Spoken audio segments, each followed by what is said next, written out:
unsur perbezaan ataupun ada 3 perkara utama yang kita boleh melihat perbezaan. Yang pertama sekali adalah diasaskan oleh siapa. Yang kedua, perbezaan di sudut logo ataupun identiti perguruan itu sendiri. Jika dibandingkan dengan logo Fatani, mempunyai logo yang tersendiri, yang semua sedia maklum. Jadi itu perbezaan penampilan.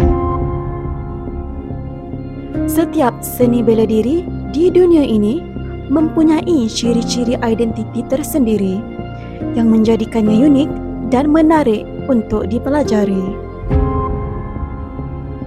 Tidak ketinggalan juga seni bela diri silat, di mana setiap perguruan pastinya ada perbezaan, sekurang-kurangnya pada logo. Sebagai contoh, silat seni gayung dan seni gayung Fatani merupakan 2 perguruan silat yang besar di Malaysia sejak dulu lagi. Mempunyai nama yang mirip, apakah perbezaan antara kedua silat ini? Apakah ciri-ciri dan identiti yang ada pada keduanya?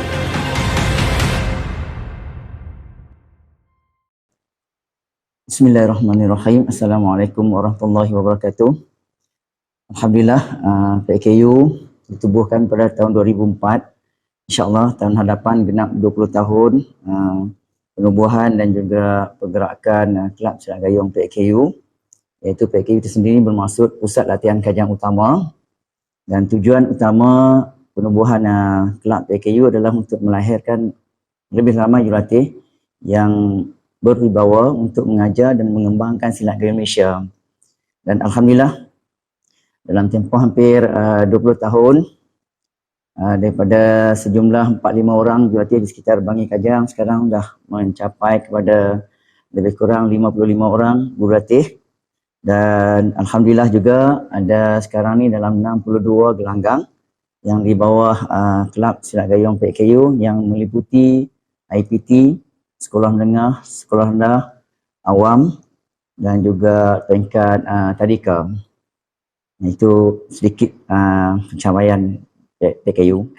Gelanggang kebanyakan di Bangi Kajang dan ada juga di luar daripada kawasan Selangor, di mana jurulatih-jurulatih yang pernah berlatih di PKU ataupun gelanggang di bawah PKU yang kerja di luar, seperti di Sarawak, di Kelantan, di Perak dan juga di Kedah. Jadi ada beberapa gelanggang di luar daripada negeri Selangor dan mereka bernaung di bawah kelab silat gayung PKU. Sebelum saya cuba menjelaskan perbezaan terutama sekali antara gayung Fatani dan gayung Malaysia, lebih elok kita mengetahui persamaan, iaitu ciri-ciri persamaan di antara gayung Fatani ataupun gayung Malaysia, ataupun persamaan dalam dunia silat.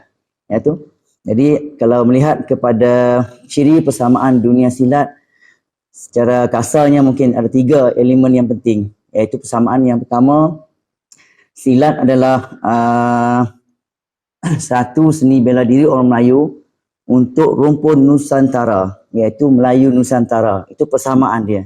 Bila disebut silat, dia adalah satu seni bela diri kawasan Nusantara, baik Indonesia, baik di Filipina, baik di Malaysia ataupun Sabah Sarawak sendiri.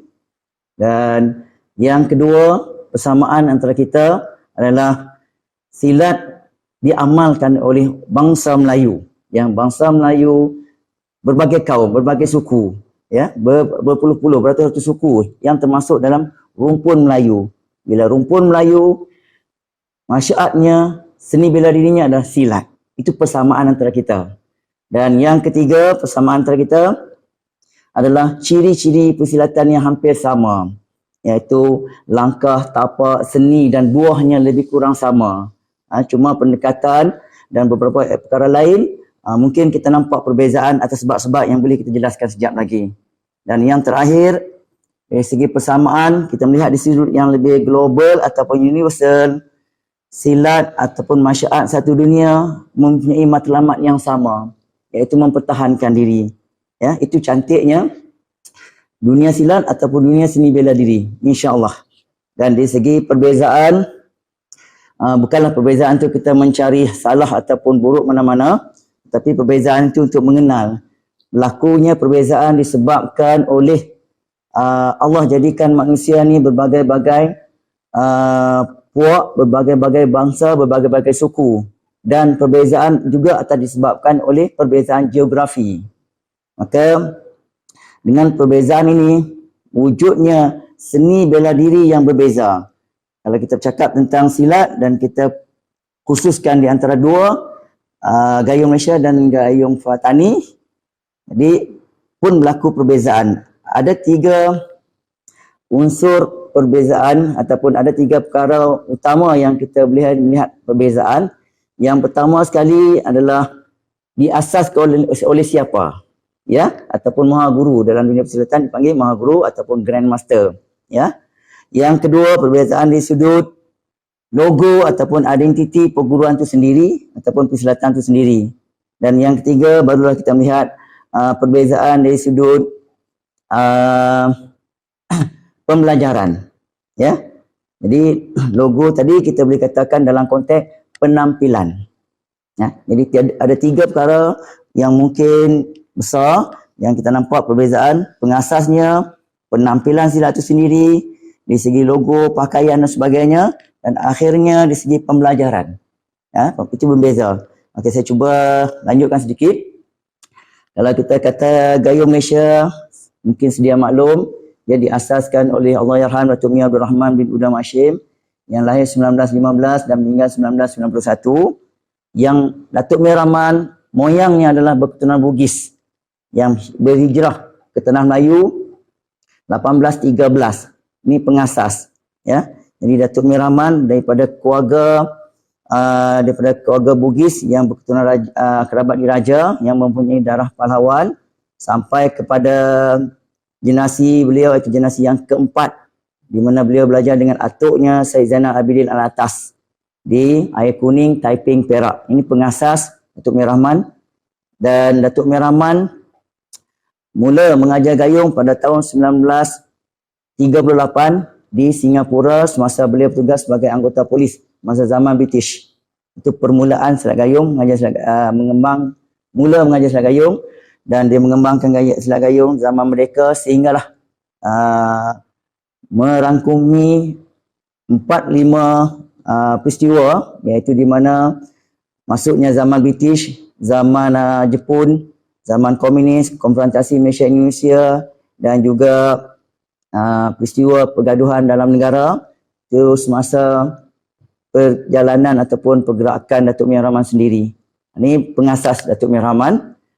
Kemudian kita melihat di sudut Gayung Fatani ada pengasasnya yang hebat, iaitu Cikgu Anwar Wahab, ya.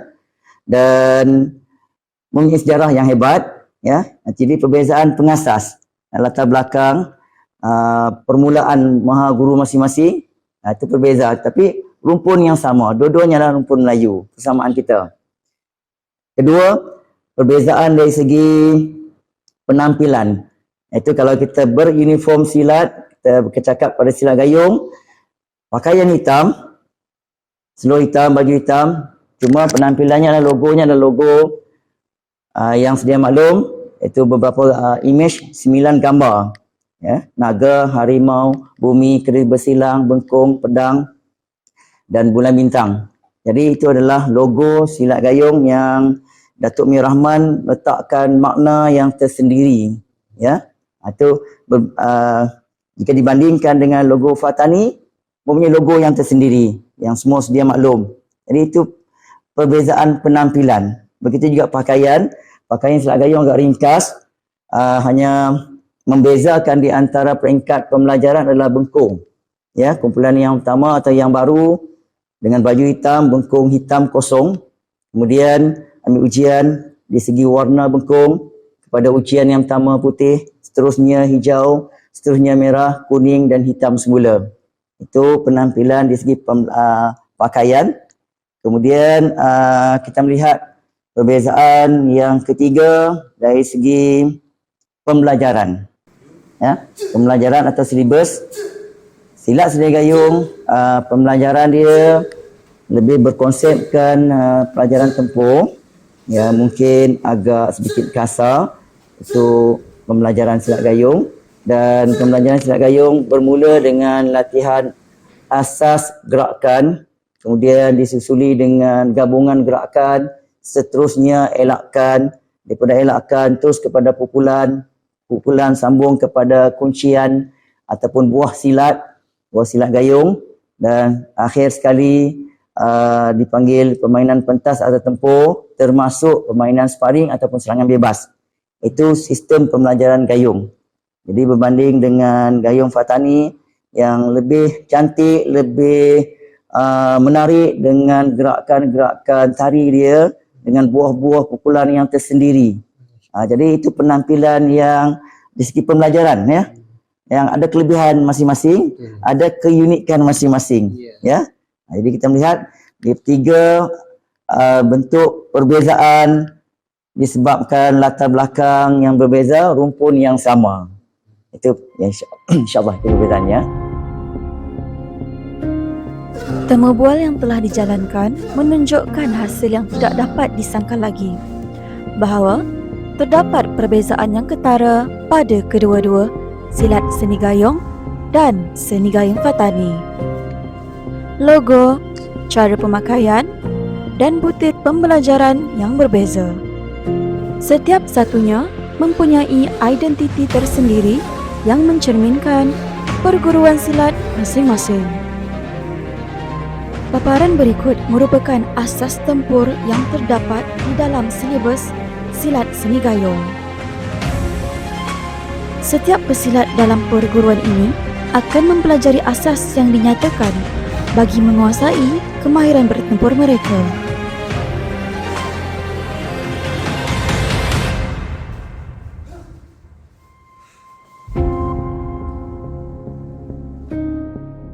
Berbeza pula dengan asas tempur yang terdapat dalam seni gayung Fatani.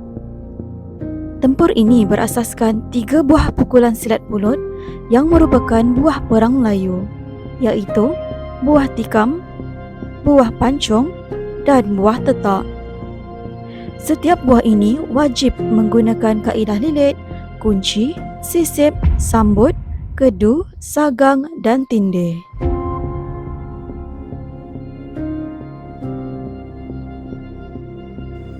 Keunikan bunga silat dan jurus mahupun asas tempur yang dibawa oleh kedua-dua perguruan silat ini bertujuan untuk menghasilkan pesilat yang mampu untuk membawa imej perguruan silat mereka di dalam kelas yang tersendiri, sekaligus memaparkan perbezaan gaya keduanya di dalam gelanggang mahupun di pentas persembahan. Buat makluman, istilah gayung sama artinya dengan silat.